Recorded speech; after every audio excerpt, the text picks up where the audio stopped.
we have some surprising new trade details that could lead to a trade deadline or a off-season trade involving Cavaliers' longtime tenured small forward Dean Wade, where we could be seeing the Cavs trying to get out of the second apron and get out of the CBA, with the new CBA rules, the collective bargaining agreement that forces the Cavaliers to not be able to do much.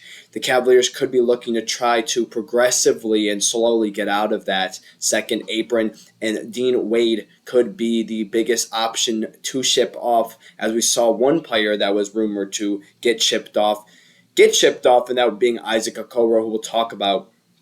But now it's time to talk about Dean Wade, as trade rumors have been heavy on this guy for most of the offseason. But as of right now, we get kind of some new anticipations from some writers and reporters, and that's what we're going to talk about today. Hey guys, Matt Palange with Cavs Digest. Kind of a long intro, I'm sorry about that, but thank you guys so much for joining me. Hope everyone is having a good week. You're about halfway through. It's a Wednesday at 1:30 p.m. for me personally, and I'm really, really excited to push out a video, and hopefully you guys have a good time or learn something. So go ahead and subscribe to this channel and like this video. They're both totally free, so you can stay updated with everything that's happening with the Cavs.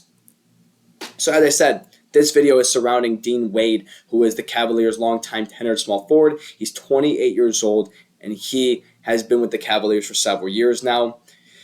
And he recently got paid that $6.6 million a year that he does get paid. I'm pretty sure he got extended 2 years ago, and his contract ends at the end of this season. But the Cavaliers could be looking to try to get some value out of Dean Wade in order to get out of the second apron before it even comes down to his contract being over, because if the Cavaliers want to pay Dean Wade to keep him around, his value is looking to go up to around $12 million and stuff like that, because you can pay your guys however much you want for extensions with all second apron crap.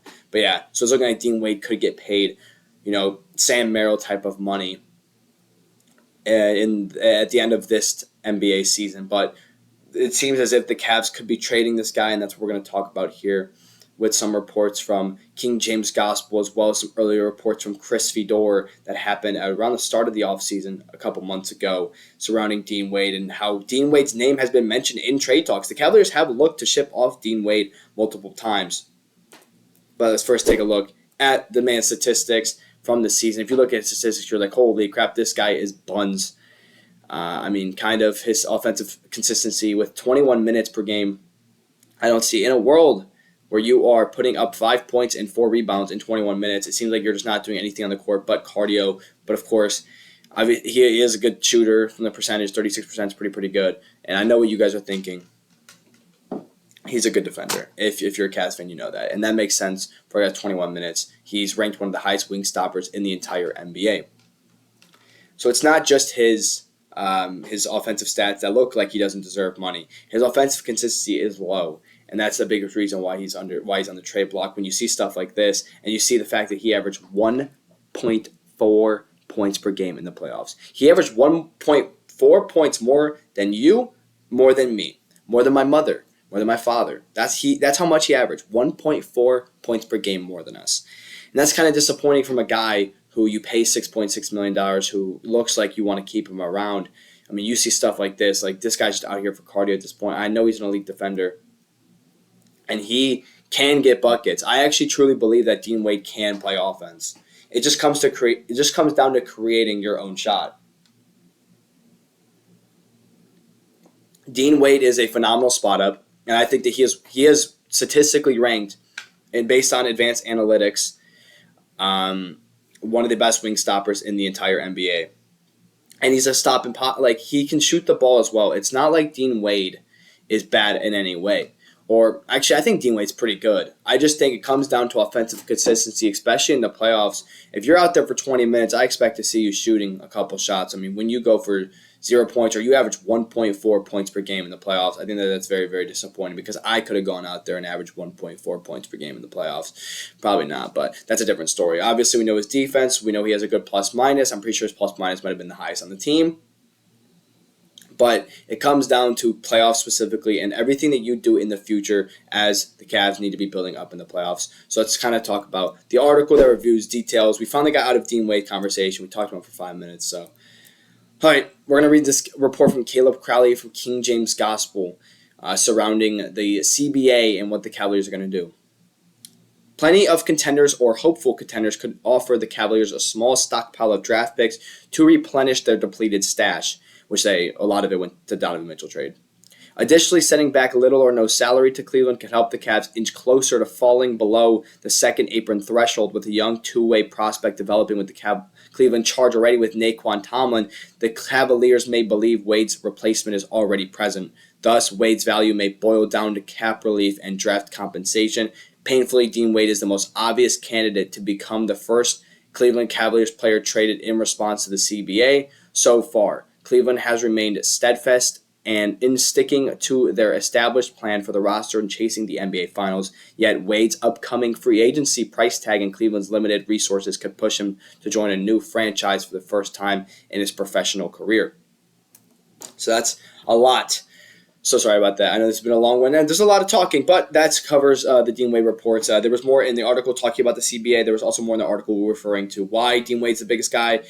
So early in the offseason, we saw this. This was a report from Ashish Mathur, which was with HoopsWire, but he used a lot of quotes from Chris Fedor. He said Chris Fedor is a Cleveland Cavaliers insider and beat writer, and he claims that the Cavaliers were 100% actively looking to trade Dean Wade. It was Dean Wade, Isaac Okoro, because they were looking for options for Ty Jerome, but I guess it was options for Sam Merrill. But it looks like there were options that way, and they ended up getting Lonzo for Isaac Okoro, who was the second apron piece that they really, really wanted to get rid of. And it kind of seemed as if Dean Wade was a little bit safer once Okoro got traded. But even with this backup small forward position being kind of covered by DeAndre Hunter, well, DeAndre Hunter plays the power forward, I guess, which is just so stupid.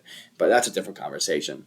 It seems as if the Cleveland Cavaliers are pretty safe with Dean Wade just to finish out the season. But as you saw from what Caleb Crowley wrote, draft compensation could be the biggest thing, so the Cleveland Cavaliers don't have to eat any salary when they ship off Dean Wade.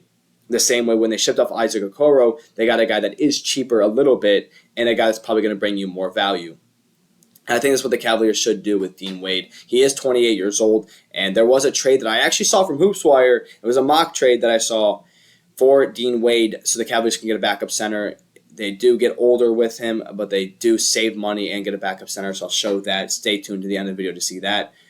Another thing mentioned in the report was Naquan Tomlin. This guy definitely has proven that he deserves a roster spot, and it seems as if he can just replace Dean Wade immediately, play the small forward shooting guard position. He's significantly better on the offensive side compared to Dean Wade. It just comes down to the defense. I think if you need stops, I think Dean Wade could play a lot of value. Well, let me pull up the statistics again, right? 21 minutes per game is not what you do for a guy that can't score. I'm just going to be honest. Naquan Tomlin shouldn't play 21 minutes. Dean Wade shouldn't play 21 minutes. I would love to see Dean Wade take a little bit of a smaller step in his playing time, maybe on the lower side of 15 to 12 minutes a game instead of playing 21 just to score 5 points and hit cardio. I understand he's a great defender, guys. I understand that. But Alex Caruso is a great defender and scores points. Shai Gilgeous-Alexander's, that's a different comparison, actually. There's a lot of defenders. Lou Dort, these guys are all probably better offensive. Lou Dort's maybe not. But some of these guys are better defensively. Dean Wade can score. Just the problem is he doesn't do it consistently enough, and his offensive inefficiency has been such an issue with the Cavaliers. So now it's time to break down the trade that is most likely for the Cavaliers, if there is any trade, because we know there's been a lot of talks around the Mavericks looking to make some deals. So I think that this is a good possibility that the Cleveland Cavaliers ship off Dean Wade for Dwight Powell. They do cut a little bit of salary here because Dwight Powell makes, I think, $4.8 million, but Dwight Powell is also 34 years old. The Mavericks do not need a center. They could use a guy like Dean Wade to play that small forward backup position for them. And they do gain a younger guy while also shipping off their veteran center who has proven to be actually pretty good in the playoffs for them. Dwight Powell has showed up and played decent basketball for the Mavericks for years now. I think that he's also kind of a stretch, so it would help. He could shoot a little bit, so it would help to have him on the court in certain 5-out scenarios when Jarrett Allen is, being Jarrett Allen, and you want to have a 5-out lineup in the game. You can have Dwight Powell play about 15 to 20 minutes. I think that this is the best trade for the Cavaliers if you don't want to just approach draft compensation. So the Cavaliers 100% did shop Dean Wade. Dean Wade was asked to be traded. I don't remember who it was. The Rockets offered Dean Wade a trade or something like that before they got Dorian Finney-Smith. So there's been a lot of talk surrounding Dean Wade, but we just got new details about how a lot of insiders and reporters believe that Dean Wade is going to be shopped. I would say the trade deadline is the most likely option, and then we saw a mock trade with him and Dwight Powell. So there's a lot we covered about Dean Wade. I hope you guys stay for the full video. If you're here, thank you guys so much for joining me. I'm Matt Palange here at Cavs Digest. Like, comment below your thoughts on Dean Wade, subscribe to this channel, and thank you guys for joining me here on Cavs Digest.